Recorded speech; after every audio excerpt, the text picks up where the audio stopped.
Welcome to the milk bar. Welcome to the milk bar. Welcome to the milk bar. Welcome to the milk bar. Welcome to the milk bar. Welcome along to episode 533 of the Milk Bar. Jason Forrest here with you as ever. And coming up on the show, we'll be hearing from Quarry Bank Musical Theatre Youth Society all about their forthcoming production of Sweeney Todd, the Demon Barber of Fleet Street, who'll be on stage at the Stourbridge Town Hall next week. Also, we'll be finding out about The Fight, a brilliant film which has come to DVD and Blu-ray from Jessica Hynes. She's written it, she stars in it, and she's got an amazing cast alongside her too. Also, we'll be talking to one of the writers and stars and his co-star from the film Double Date. That's a bit of a comedy horror flick. Finding out about that one very soon. We'll hear about a special gig coming up in Hednesford with Dave Luke, Chuck Micallef and Pete Boddis taking to the stage. That's on the way. We'll have music from Pete too. He's got a brand new CD out, so we'll take a little listen to that. And we'll be talking to Danny Wallace about those gigs that you go to because the other half wants to, even though you're not a fan. That's coming up on the show. But first of all, Robyn Gordon has released Sinner via the Animal Farm record. She's with me now to tell me more about the track. Hello. Hello. So where do all the influences come from in this one then? What's the background? Oh, right, okay, so Sinner for me is probably my teen angst song. Yeah. So it's not as teen angsty as some songs as its type, but it's just more about me growing up and how I felt. I always felt like not a step above people in the sense of who I am, but in the sense of the way I thought. I was always quite older. And it's still poignant now because the song talks about being full grown.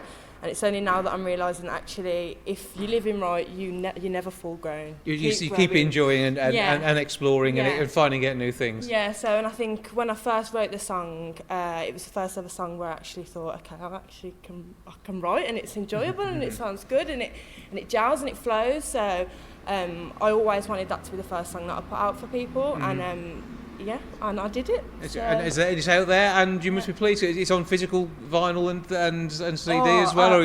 I wish, because I do like all the old type CDs, vinyl, but no, it's all music. You're doing digital platforms. at the moment, yeah. Yeah, but definitely once I've got a bit more of a collection, I can come out with some CDs and stuff. Yeah, maybe we'll save that for the album, and then you can sign copies in real life. Yeah, we'll see. Yeah. So, what is your instrument then? So mainly voice for me. I can play guitar self-taught, just to write stuff. But that looks good on stage as well, doesn't it? Yeah, and it does. And I think once I get past the nerves of actually playing guitar for myself on stage, then we're okay. But yeah, just mainly voice. Like I like to experiment with it, like do different things, like because it is an instrument at the end of the day. It is. So yeah, vocals is my instrument. And then do you have a set band that you work with for live performances, or is that something you're still building up to at the moment? So yeah, big band wise building up, so if anybody's out there, let me know. Okay. But no, I've got a guitarist which is a good friend named Lee Bond, great guy. Yeah. And he will come and do most of my acoustic gigs with me. Yeah, so. and a bit of session work as well when it comes to recording too, I'm going to guess. Yeah. And with the recordings themselves, I mean, how do you approach that? Because it's very different to performing live. You're stood in front of a group of people, you get a reaction to the song. So how do you make that work for you when you are in the recording studio? I think I prefer it more, no offence to the people that come and watch my live shows, but I just love it because I can just close my eyes, don't have to worry about how I look or anything like that. It's just pure music and pure passion in what I'm singing and how I feel about it. So studio is no problem for me. Live performance is more my struggle. You get a little bit nervous. Yeah. But I mean, that is one of those things that could come with time. How old are you now, may I ask? I'm 22. So you're still a youngster when it comes to this world, and this is the point at which you want to start making an impact, and that's where the single comes in. So again, you're proud of what you've produced there. But what sort of back catalogue have you started to build up behind you at the moment? So in terms of more stuff to put out, so I have 2 ready. Yeah. And we're just going to build up some promo stuff, and I just want to decide which song I think would be best to put out next for the people that are listening to it. So yeah, 2 more, but I've got lots of new ones that are ready to be recorded. So next 12 months, hopefully be able to get some more into that catalogue. And it's getting things recorded and getting the reactions to it that allows you to form how your music sounds going forward, because you are putting together an individual sound, aren't you, really?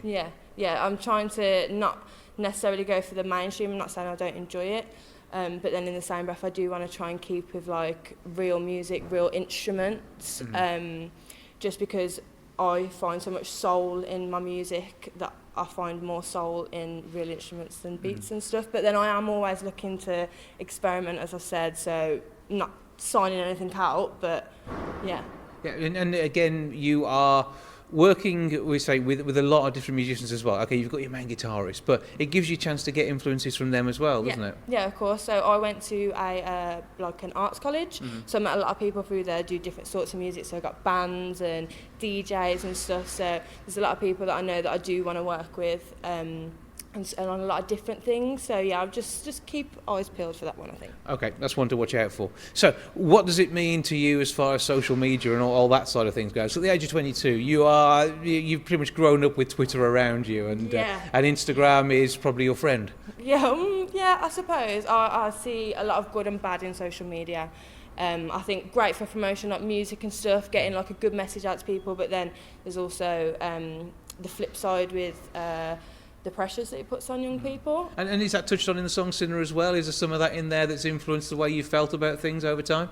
Yeah, I suppose so, because it's just mainly thinking about like how I've thought through what I'm doing in my life. So what with social media, as much as I can look through and scroll and think, oh, their life's amazing, actually I know what I want to do with my life, and it's almost just it sets you back. Yeah. So I suppose there could be elements of that in Sinner. But yeah, maybe. Social media is good and evil. So have you done a video for the song? Not yet. So again, that's something you're building up to. And how do you think you'll approach that to tell that tale on screen alongside the music playing? Do you know what? I haven't necessarily really thought into it. I'm not like I'm creative, but then there are bounds to my creativity. But would you prefer it to be sort of a live set, or do you think you want to see some images that capture the song as part of that? Do you think that might be the direction you're going? I would say definitely more like natural live shots. So yeah, like live performance, stuff like that. Mainly just because it's my first one and I want people to see who I am as well. And get the image of you and understand what is behind you and the music. And so as you're starting to build that up with the other songs that you have to record, I suppose that 10 to 22 years old, but you've still got quite a bit of life experience. Because of the way education works these days, it can sometimes shield us from what's going on around us. But equally, it's a chance to explore who you are before you do hit the big wide world. Yep, definitely. I battled a lot with education. I heard you go to that point, and I think for me, like going to an arts college, I didn't finish my 2 years at that arts college. I didn't make it through a year and a half, but that's another story. And I think it was just mainly to do with it was quite set. So you learn this is this, it's matter of fact, where I'm quite unorthodox, so you have a set, this is a destination, they're teaching you to go this way, I'm saying, but I can go this way. Yeah, and sometimes the path might be longer, but it's a more enjoyable journey. Yeah, definitely, and just being able to stay true to myself and not waver from that. So had a education, restrictive for some. But again, there's lots of things that you can do around that, and this is where you get to explore your own creativity and everything that you're doing now. So where can people start to see that online? So stick with Facebook, Robyn Gordon Music. I've got my Twitter, which is Rocking Robyn, Robyn with a Y. Yeah. And my Instagram is Rocking Robyn as well. So anything on there, I'll keep up links with music, videos. So they're the main 3 platforms to catch me on. And then the actual single release can be found where? Spotify, Amazon Music, literally any music streaming platforms. I think it's even on YouTube. So it's available. Just search Robyn Gordon, Sinner, whatever platform works for you. Yeah, and you'll find it there. You can sit back, listen to the music, enjoy it, and share it with your friends. That's the thing. Yes, please. And I hope you enjoy it, most importantly. Oh, excellent. I mean, good luck with everything else that is to come, and we look forward to hearing more from you over the coming months and years. Hopefully, yeah. It's lovely to meet you. Thank you for having me.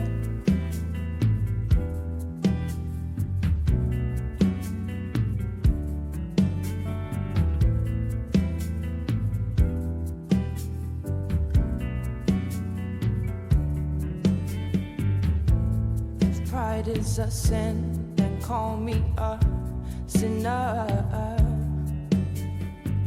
'Cause I'm not bound down to no one. I am a winner. taste of my success. When you didn't wanna know me yesterday, how you gonna play me like that? I'm a player, you're gonna get played. I'm not stupid, I'm not foolish, I'm full grown. I'm not crazy, how you gonna do me like I don't already know? Do me like I don't already know. Do me like I don't already know.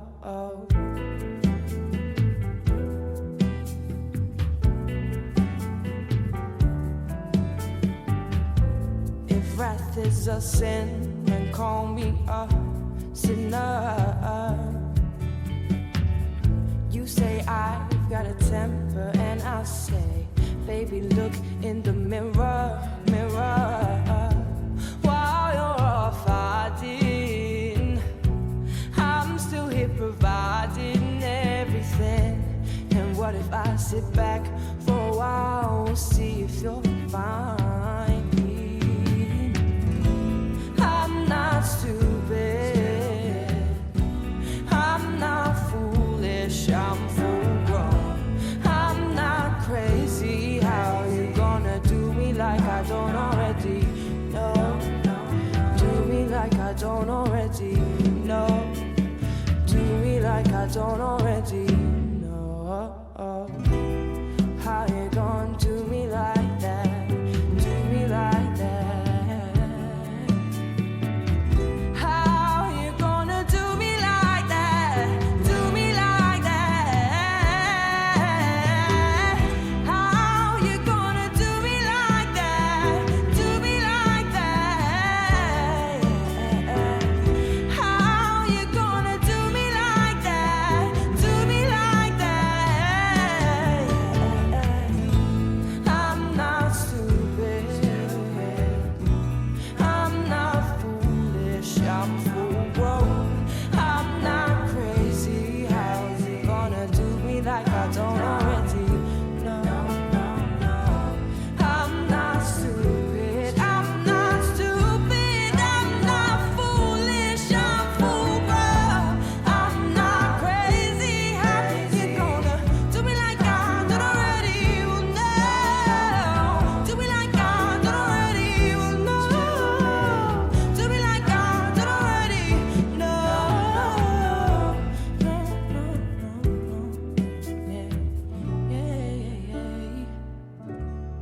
That's Robyn with her song Sinners. With the release on DVD and digital of The Fight from Pinpoint and Sparky Pictures, it promises to continue the success that it had on its theatrical release. Great reviews there, and something I'm sure Jessica Hynes will be proud of. Hello!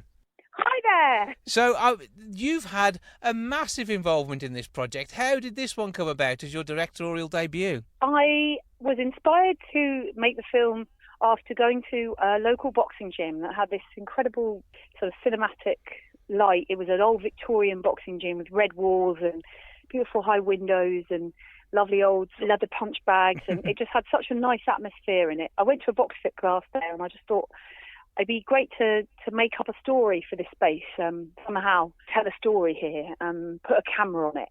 And so I started to sort of think about what that story might be and sort of wrote down some ideas. And then it sort of shelved it for a while. I wasn't sort of going anywhere, couldn't sort of get any traction. I think I took it to a producer. Mm-hmm. And then I met someone who was financing micro-budget films. And I thought, actually, that boxing film all set in Folkestone would be perfect for a micro-budget film for me to direct, because obviously it's kind of in my hometown and all the locations are local. So I pitched it to this micro-budget financier, and she went for it. So I sort of pitched it in March 2017, and then by July 2017 we were kind of making it. So I had the idea kind of on my computer, and then I just developed it over a few months from March to July, and then we were then filming it, and then by October 2018, the following year, we were at the London Film Festival. It happened kind of sort of quite quickly, I suppose, but the idea had been a few years old by the time I actually finally managed to get it made. But I suppose that gestation period helped, and being set in Folkestone, does this mean you ended up with a spare room full of Anita Dobson, Russell Brand and Christopher Fairbank at some point? Were they all doss over at your place during the filming? No, they were put in hotels. We're used to seeing you the other side of the lens. So what was it like being the writer and director on this? Oh, I really enjoyed it. It was something that I kind of wanted to do for a long time. And actually, it was something I think that I had kind of sort of convinced myself that I didn't want to do it anymore, because I kind of sort of thought it probably wasn't going to happen. Mm-hmm. There's sort of sad thing that happens sometimes, you know, in life, when you kind of think that's probably not going to happen now, you know, that dream, and you sort of shelve it. And then if anyone asks you, you go, oh, no, I don't really want to do that anymore. So I sort of almost got to that point in directing. And I think that made this all the more, you know, amazing and all the more fun and all the more, you know, thrilling, because I really had got to that stage and thought that it just wasn't going to happen. But taking on the role as Tina yourself, though, I mean, was it interesting from a directorial point of view, directing yourself, but still having to explain to others what it was you were going to do and how you were directing that? I suppose you almost had to be three people at some points at the same time rather than taking the roles individually. Yeah, I mean, what I tended to do is I tended to leave all of my shots to the end. So if I was filming a scene, for example, with me and somebody else, then I would very much focus on them feeling comfortable and happy with what way that they were doing, so that felt like they knew what was happening and that they were clear on it. And then I would do that coverage, and then I would almost then at that point probably have a good idea about, you know, the performance they were giving. In some cases I kind of knew, for the most part, kind of almost where I would be on them a lot as well. So it gave me an idea of what it was I really needed to then get from me, as it were. Yeah. But I would just always put my camera on myself at the last minute and just try and get it as quickly as possible. So the quickest point from A to B, really, when it came to getting my lines. I was quite sort of perfunctory about it, really, because I was very aware of time. So it was sort of just, this is what we're going for, this is what we need to get. I think we've got it. I would sort of have a sense, was it in focus? Did we get it? Did we get the sound? Did we record it? I think there was a moment there that, you know, felt right, let's move on. I tended less to think about my performance, which was quite liberating, to be honest. It is quite liberating. So how does this Tina story come about, though? I mean, obviously, struggling wife, she's a mother, she's not got a great situation for her whole family. This story came out of the boxing gym. So I suppose, first of all, why were you in the boxing gym in the first place? Is this something you've experienced before? And then how did that story develop from there? A local friend recommended it to me, my friend Kay. I was sort of interested in doing a fitness class or something, and she'd mentioned that she'd gone to this brilliant box fit class at this gym. I said, oh, that sounds fun. She said, yeah, you'd love it. Why don't you go down there? That's how I ended up there. Where does Tina's story come from, though? Because obviously she's got her own inner turmoils, which is using the boxing to escape from, both physically through extending her energies into that punch bag, I assume, and as well as that metaphorically in the punching the images in her mind to take away the pain. Absolutely. That is, you bang on. That is exactly right. And that idea kind of evolved with the story. You know, that idea that's how the story would go. I think when I was, you know, initially having the idea, I thought, well, a woman who wants to get in the ring, she's going to be angry. And how does she get angry, and what's she angry about? You know, and how does that anger kind of manifest itself? And it as I was developing it and the character, it just became natural to sort of look really beyond her immediate home life and look into her past and sort of work out then, okay, so where does that come from? So then her sort of parents, Christopher Fairbanks and Anita Dobson, play so brilliantly. They sort of manifested themselves, and I kind of just thought, well, it makes sense for that anger that she's carrying to have come from her past, from her formative experiences, and it somehow tied also in with the anger and frustration that she was experiencing in the present, and a need to resolve it somehow, but without confrontation, because that's what she's sort of trying to, ultimately, at least negative confrontation, that's what she's trying to avoid.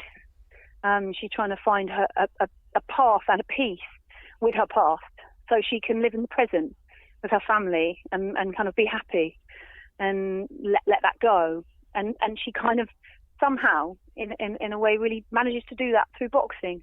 Just finding that the outlet in boxing gives her the strength, I suppose, that she needs to let go. And are you still now a member of the same gym? Are you heading down there and taking out any frustrations you've had in recent work life? No, I haven't done any boxing since I did the film. Actually, I think I kind of got, I loved doing it when I was doing the film, and I may go back, but I went back actually because the owner of the gym is such a nice guy. He did a charity boxing match. That I introduced. I wasn't in the ring, but to raise money for a local Pride event, and just true to his good-natured, generous self, he lent the gym, and I went back and introduced the fight. So that was quite recently. It was lovely to go back there and see everyone, and raise some money for a good cause. So, but I haven't actually been back in the ring. Yeah, I'm going to stick to Zumba, I think. Well, with all the work you've been doing recently on things like Years and Years, you've been so busy of late anyway. I dread to think how you could possibly fit time in for this sort of stuff. When we see you on screen, an appropriately large amount, which is absolutely fantastic. Looking forward to seeing the film. I haven't seen it myself yet, but it is available on DVD and digital, Pinpoint and Sparky Pictures. So I take it we're looking on all the usual outlets to be able to pick up a copy? Yeah, I hope people enjoy it. It's funny in places, and I'm really proud of it. Well, look out for Tina Bell's story, as written, directed and portrayed by Jessica Hynes, available on DVD and digital. It is The Fight. Thank you for joining us, and we look forward to seeing where you go with both your directing, writing and, of course, the wonderful acting as we head through the next few months and years. Thank you so much. I really appreciate it. Thank you. In a moment's time, we'll be hearing from Chuck Micallef all about a gig taking place this coming Friday night. But before we do, let's take some music now from Pete Boddis from his brand new CD.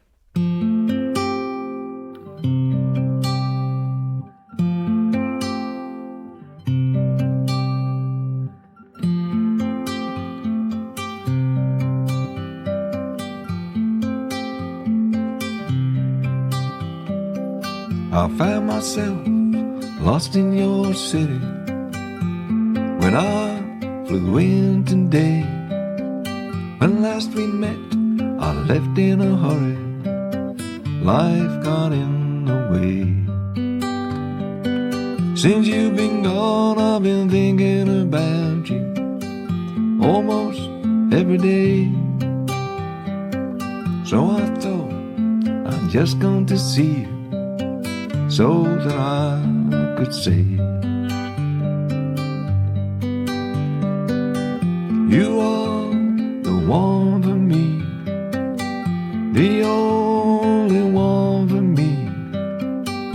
You are the one who always pulls me through. You are the one for me, the only one for me. Yes, you are. You are the one.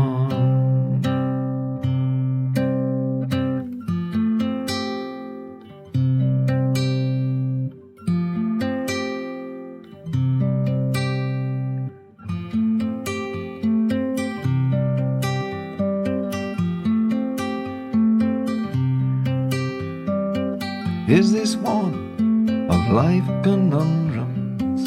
Why is it hard to find an easy way? Tell someone just how much you love them. Tell them every day. It's not hard to be your lover, and it's not hard to be your friend. It's not hard to love someone like you until the end. You are the one for me, the only one for me. You are the one who always pulls me through. You are the one for me, the only one for me. Yes, you are.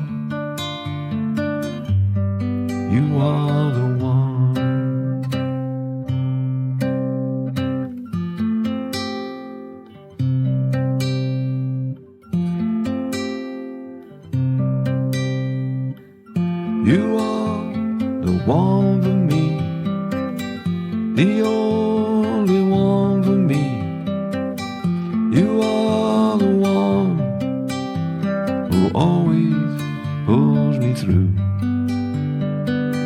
You are the one for me, the only one for me. Yes, you are. You are the one.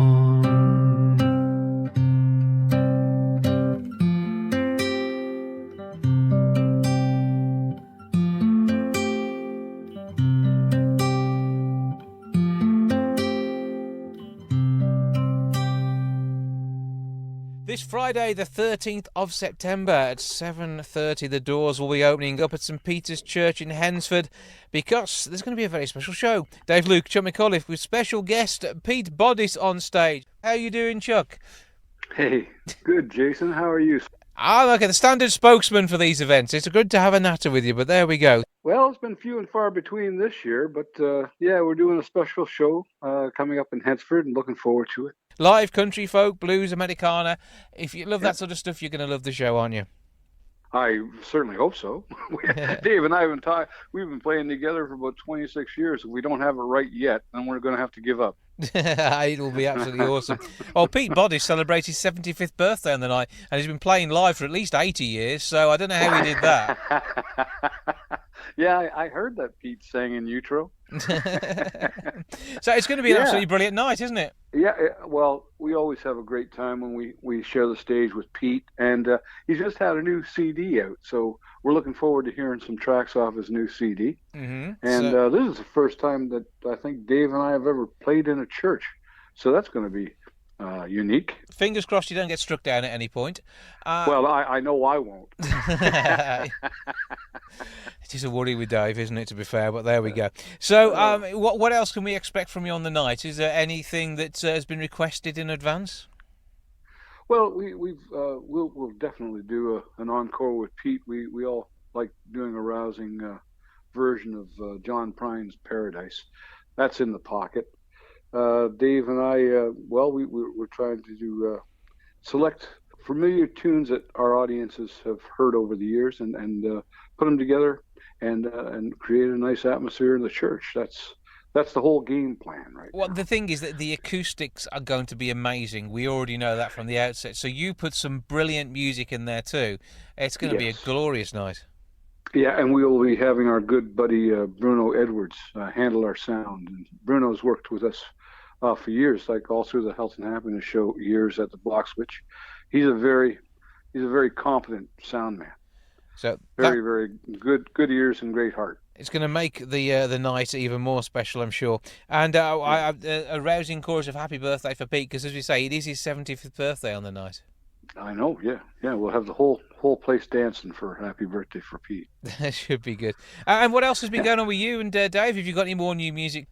Well, not in a CD form. We're still working the Shadows and Light, which has gained us a lot of, acknowledgments over the UK, and I've turned my head towards Canada too. So it with being independent, we don't move that fast on CDs. But there's no pressure. But yeah, it does mean though that you get to hone the music and do it the way you want to, which is what brings your sound to life. Well, that's the plus side, that's for sure. That's all good. That definitely for sure. So the evening is live country, folk, blues and Americana. Dave, Luke, Chuck Micallef, a special guest Pete Boddis, St Peter's Church, Hednesford. That's on Church Hill, Hednesford, Cannock, WS12 1BD. It is Friday the 13th. Doors at 7:30. The concert is at 8. Tickets are priced at £10. You can get those from St Peter's Church or by contacting Rob Plum on 01543 275925. That's 275925. Stick the 01543 in the front for the Cannock prefix, and you can have a great time literally rocking in the aisles.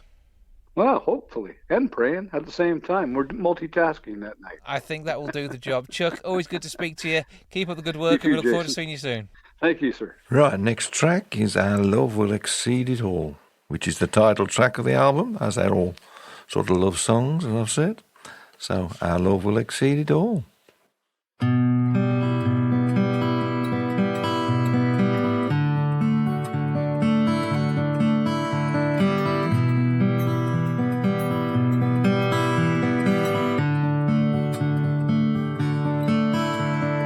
high as the eagle flies, as soft as the lullaby, as sad as the songbirds call. And our love will exceed it all. And our love will exceed it all. We walk on the sinking sand. We bend to life's demands. We fall where angels fall. But our love will exceed it all. Yes, our love will exceed it all. So fly when you need to fly. Don't let the chance go by. And dream when your dreams call. And our love will exceed it all. And our love will exceed it all.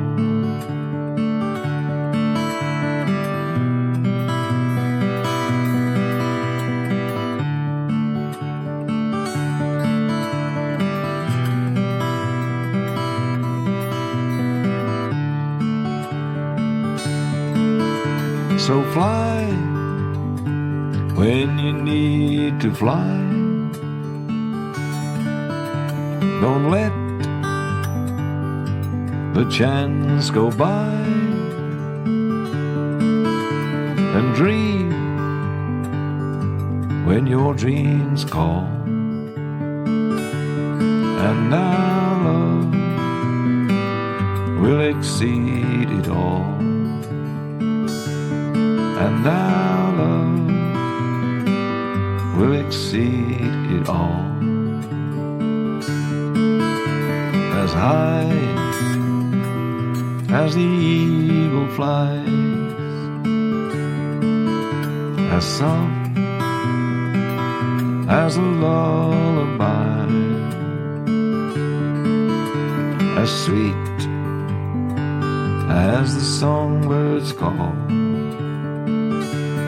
And our love will exceed it all. And our love will exceed it all. And our love will exceed it all.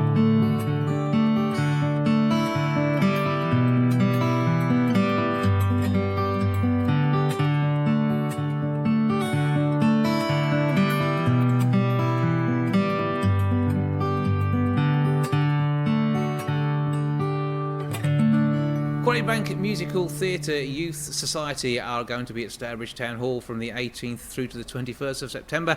Sweeney Todd, the Demon Barber of Fleet Street, is their show. I'm joined now by Sweeney Todd on the end, that's James. We have Darcy, and we have Alex and Alex. So let's have a little bit of an after and find out a bit more about the show.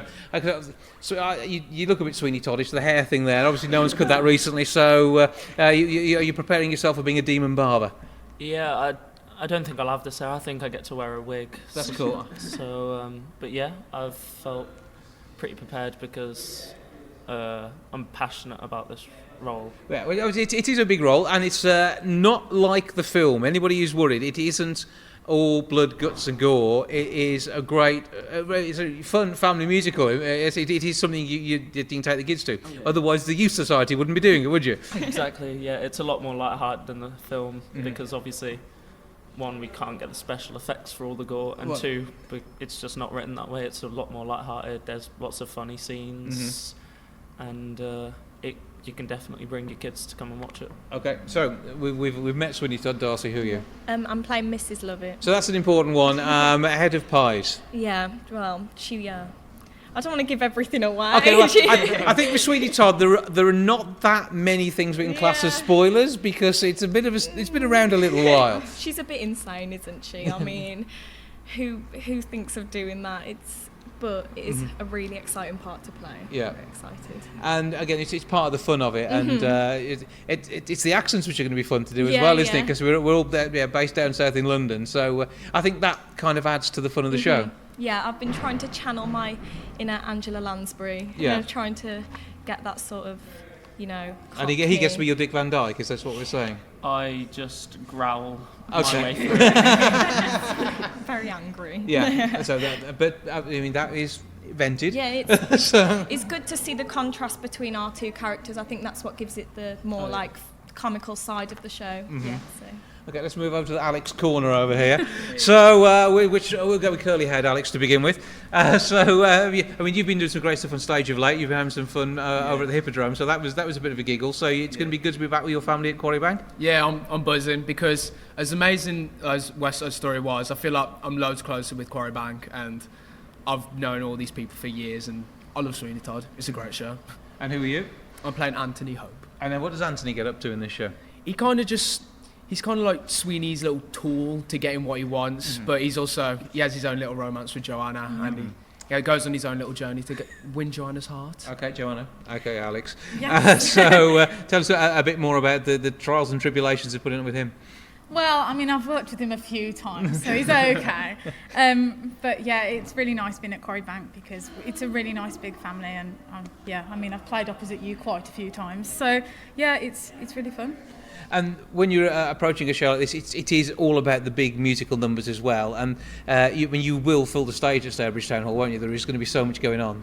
Yeah, I mean, there's some really awesome musical numbers in this show. We have a very difficult duet. Darcy and James also have a really fun duet as well. But it's really interesting music, and the lyrics are really clever and witty, and it's just really funny as well. So it's certainly one to get along and see, and there's always a project going on, so there's always something to look forward to as the next project. And each time you're doing one of these, I should think you're all eager to learn a bit more and do a bit more on stage. So we need ticket information. James is going to tell us that. So how do people book their tickets? Well, you can either book online at ct.co.uk at QBMTYS-Sweeney, or you can ring up 07704 938 454. So those are the details, nice and simple to get on there. And again, it's worthwhile looking out for Quarry Bank Musical Theatre on Facebook, and the youth got your own little page as well, haven't you? So you can check out all the details. Are there plenty of action shots from rehearsals as well, so we can get a flavour for what's going on? Yeah. And it's been a labour of love for several weeks, months now, hasn't it? So it's all going to be good when it comes to the stage. It is Stourbridge Town Hall. It's the 18th through until the 21st of September. Get yourself along, see a brilliant brunch. Break a leg, have a great time, and we look forward to seeing the fruit of your labours on stage. Thank you. Thank you very much. Right, the next track, Jody Blue.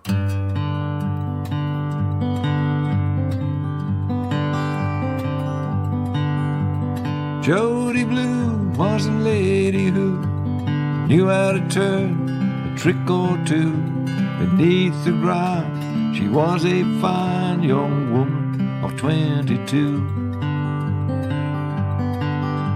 And it was sad, 'cause she really wasn't bad. She was just doing best what she knew how to. A gentle soul with a heart of gold, and if you asked, she would give it to you. Johnny Jim was a lonely young man, make a living, working for the well-to-do. Each day's end, he'd be looking for a friend to pass an hour or two.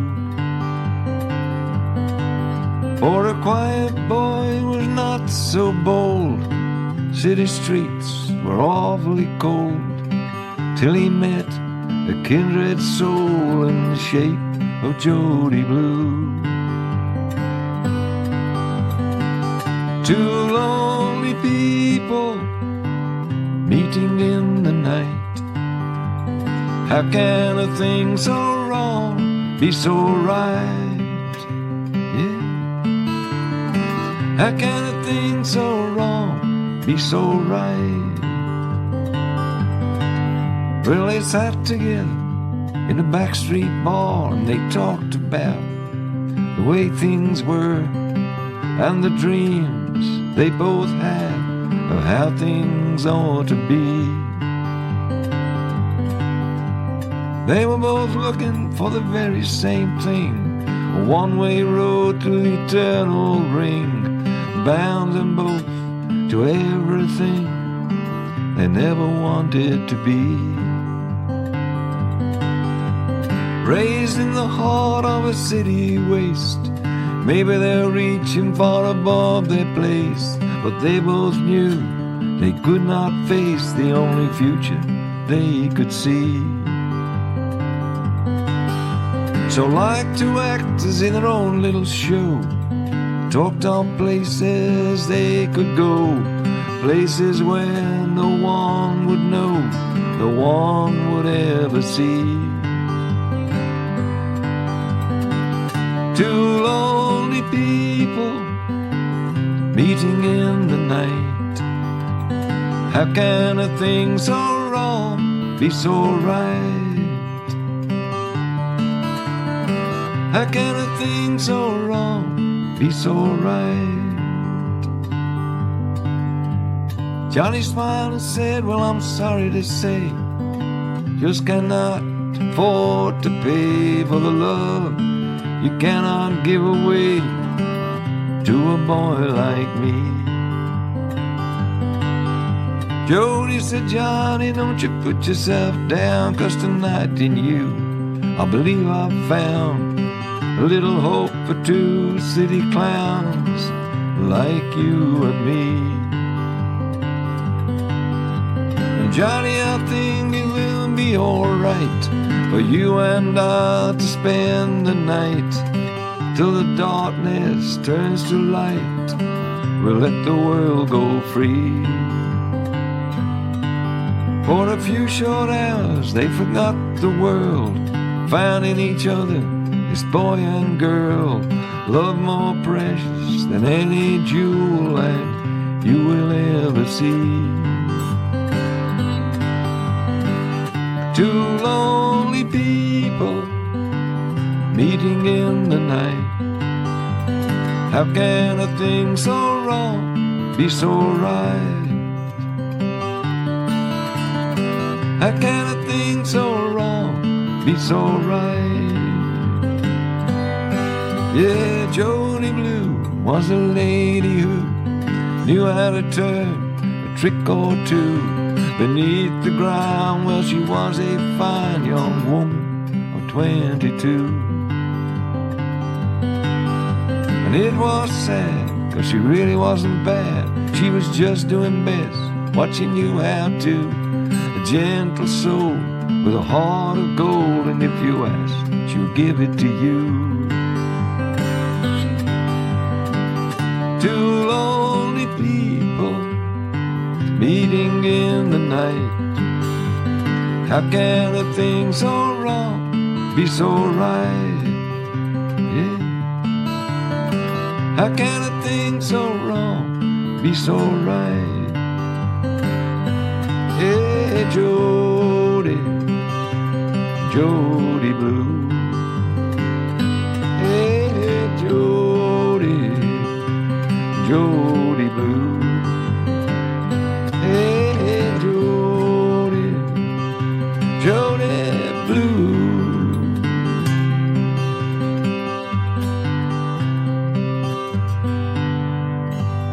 Double Date is now available on DVD and Blu-ray. To tell us more about this rather frightening feast of entertainment, I'm joined by Danny Morgan and Michael Socha. Hello to you both. Hey, you all right? All good here, and obviously you both enjoy scaring people. And Danny, I think you take more responsibility in this than most, don't you? Yeah, I do. You know, I love horror, and but as soon as I started writing this, I knew it was always going to be probably mostly comedy. I think it's ended up at about 75% comedy, 25% horror. But yeah, there's definitely some scares in there. Yeah. But I think comedy horror is a genre which more people love because you do get those frights, but as something to put a smile on your face as you go through the whole gore fest. Yeah, I mean, I'm a bit messed up. I laugh at proper horrors. Okay. I find horror just hilarious, and when something terrifying happens, I laugh. I don't know if it's a nervous reaction or what, but no, this is definitely more comedy than horror, but it's definitely not for the faint-hearted. Well, it all surrounds your character's 30th birthday party because you're playing Jim.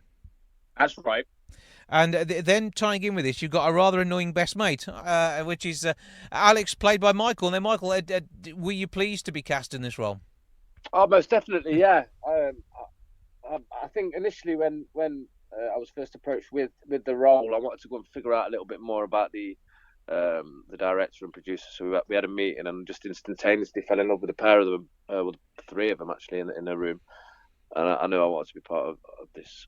Yeah, project. It was wicked. I had a real blast. Well, the story centres around Jim's lack of achievements with the opposite sex, and it's approaching 30. He wants to make sure that he has known some pleasure in his life, and there's an opportunity for a double date, but this doesn't necessarily always go to plan, does it? No, that's putting it lightly, mate. Yeah, no, it's the worst date you could possibly imagine. It's just a nightmare from start to finish. Depends who you are. That's true.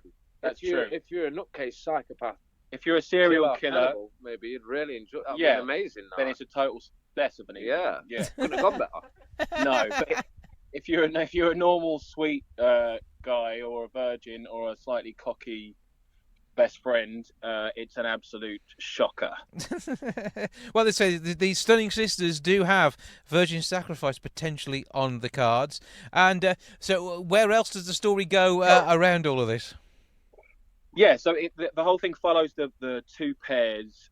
First act is them separately, and then they come together and they meet, and then they go on the date. And the majority of the film is the one night that they spend together. So they go to a nightclub. At some point, they have to quickly make a detour to my parents, and when we meet Alex's dad, and then it all culminates with them taking the boys back to their country house, where they've got something terrible in mind, and the guys have got something very different in mind. So that's sort of the one joke that I managed to drag out for an hour and a half.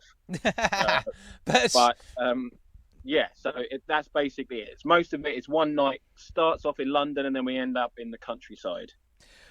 And when you come into writing something like this, how much of your own experiences have you based this upon? Because I'm intrigued as to quite whether this is just the product of a warped mind or probably a really bad date. It's probably a bit of both, to be honest.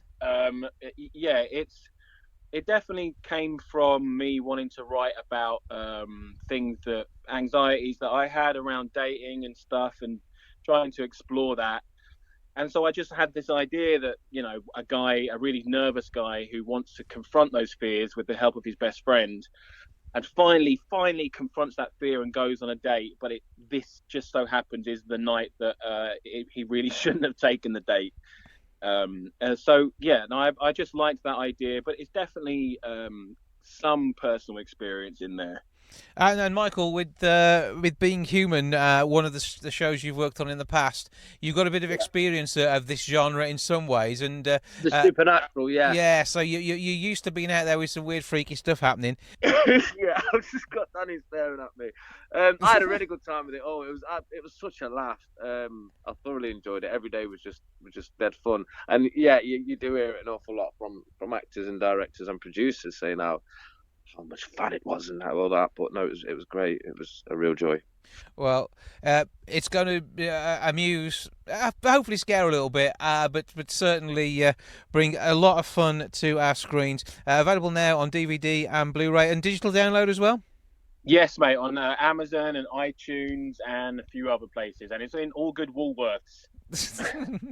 If only. Double Date available now. Thank you, Danny. Thank you, Michael. Thank you. Thank you, mate. Right, our last track. We should leave you on a happy note, but we never do. This is Without the Music.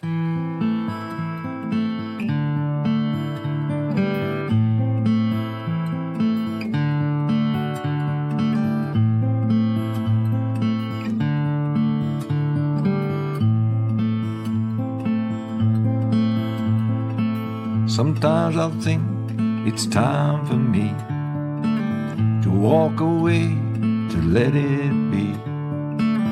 And then I think, how would life be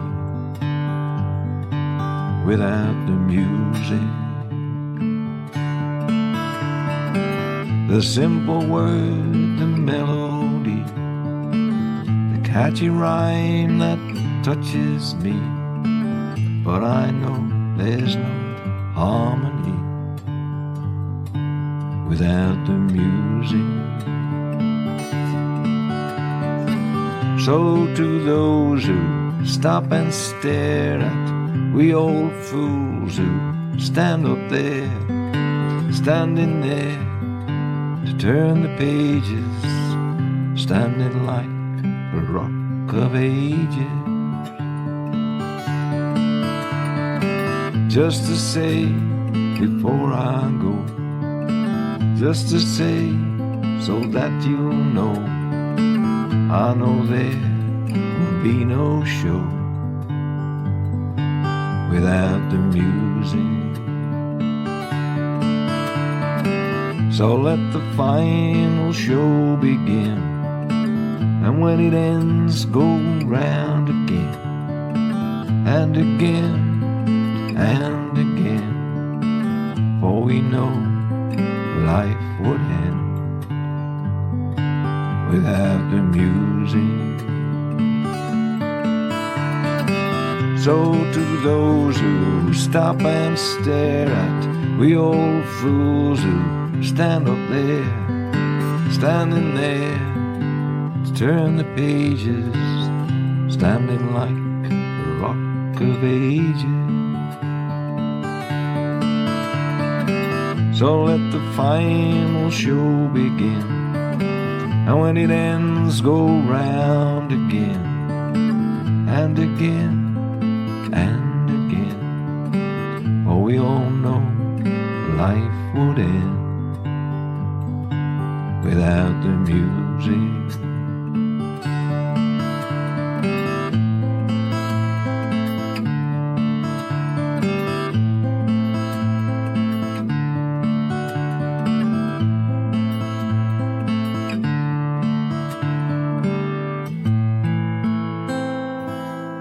New research reveals that Brits are spending £965 million a year going to entertainment venues they wouldn't necessarily have chosen themselves. Is it because they're being nice, or are they just creeping with their partners and friends? To tell us more, I'm joined now by Danny Wallace, comedian, author of The Yes Man and TV presenter as well. Hello.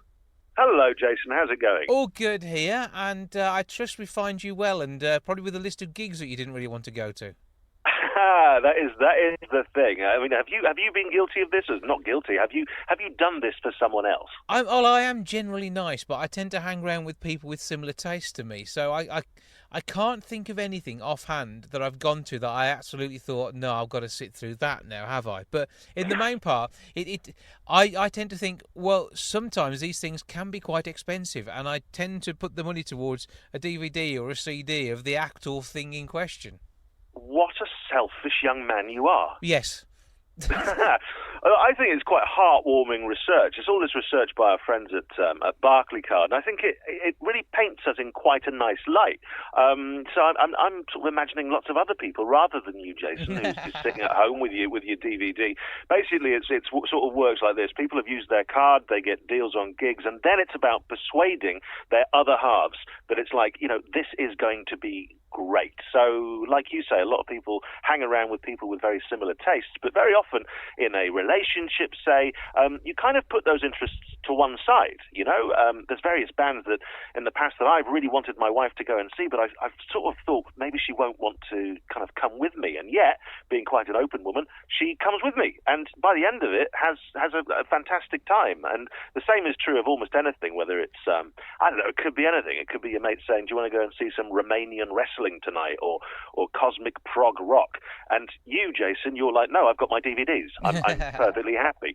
Whereas a more open person would be like, do you know what? I am going to go and see Romanian wrestling. And according to these stats here, about 68% of people who go to a gig that they might not have chosen themselves end up loving it. And so you become a sort of more rounded person, I would argue. That's my argument anyway. I know I have been to some absolutely fantastic stuff that you wouldn't necessarily think I like that, often because there was a ticket discount deal, and I do like a good discount. So I know at the Arena Theatre in Wolverhampton a couple of years back they had a programme, and I think I booked about 10 events because of the way the pricing worked out. And some of them, they're a bit weird, but others were just awesome. Well, exactly, and you get suggested these.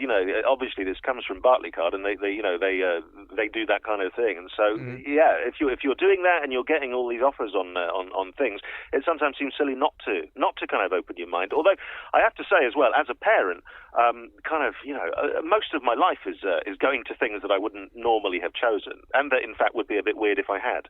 So going off to see a play about a sad train, and yet there isn't a single gig I've seen that I would say I ever regret. Because you go, you experience something, whether it is music or whether it's comedy or whether it's theatre or an odd play in the West End, and you come out with new sort of thoughts and new experience. And so I'm not surprised that people are generally very positive about this. Mm-hmm. And not surprised also that Britain spends pretty much £1 billion a year going to these events and sort of experiencing them. So hopefully you'll put your DVDs aside. Okay, well, yeah, there is that. I mean, I absolutely loved going to see the Octonauts on stage. That was fantastic.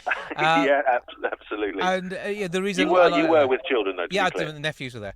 But it was, it is great to think of the fact. I mean, for the fact there's £1 billion, which do I really want to see this? And it turns into a great thing. There's also another £1 billion, the other side of those tickets, which are the person you love enjoying a fantastic show because you went with them.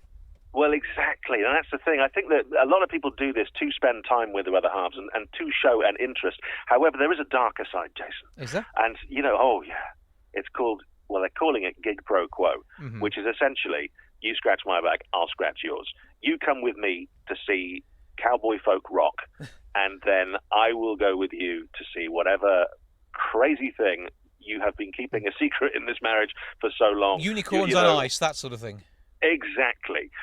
Or it could even be not a straight kind of ticket swap. It could be, look, I'll come with you tonight if I can have a lie-in on Saturday. And the research has kind of borne that out, that as well as being selfless, many of us are quite selfish. But as long as everybody's happy, and as long as everyone's that's happy. What counts. Exactly. No, I'm with you on that. Yeah, it works well. And is there anything you don't think you would go to that the other half might ask you to? Well, do you know, it wasn't my other half, but it was a friend of mine just the other day who looked at me with huge and pleading eyes, saying, will you come with me this afternoon? My friend has dropped out to watch wrestling, basically, but a very strange type of wrestling. It was kind of a wrestling a circuit I'd never heard of, where people get hit with chairs quite a lot. And on that occasion, I'm sad to say, I declined. However, I'm sort of inspired now, and I think were I to be asked to attend an event where men hit each other with chairs, I would say yes. As long as the chairs are complicit as well, I'm fine with that, but there we go. Yeah, as long as the chairs are happy, yeah. Yeah, so lots of great stuff out there, and obviously you've got the peace of mind when you're buying for a gig through Barclaycard that you've got the all the cover that you get with a credit card deal. And of course, the Barclaycard have sponsored many venues. They love live events so much. It certainly seems that way, and you can become. It's quite a nice word for it, a gig-plomat. You're being diplomatic at home, but also you're getting to see a gig. That sounds good to me. Where can we go to find out more about all the fantastic gigs that Barclaycard are helping you get along to? Well, you can head to barclaycard.co.uk and pop along there, and there's lots of links to all sorts of stuff and the areas they support, and of course more on this survey. And you can find out probably whether or not you are in the top bits of the selfless parts of the population, or just like me, tight, one or the other. It'll work out that way. With your DVDs. Yes, I'm happy. I'll buy them on my Barclaycard. Danny Wallace, comedian, author of Yes Man and TV presenter, thank you so much for joining us. Thank you, Jason. That's your lot for this week. Thank you so much for joining us. Back with episode 534 next week. I'll see you then. We're off for now. Goodbye from the milk bar. Goodbye from the milk bar. Goodbye from the milk bar. Goodbye from the milk bar. Yeah. Goodbye from the milk bar. Yeah.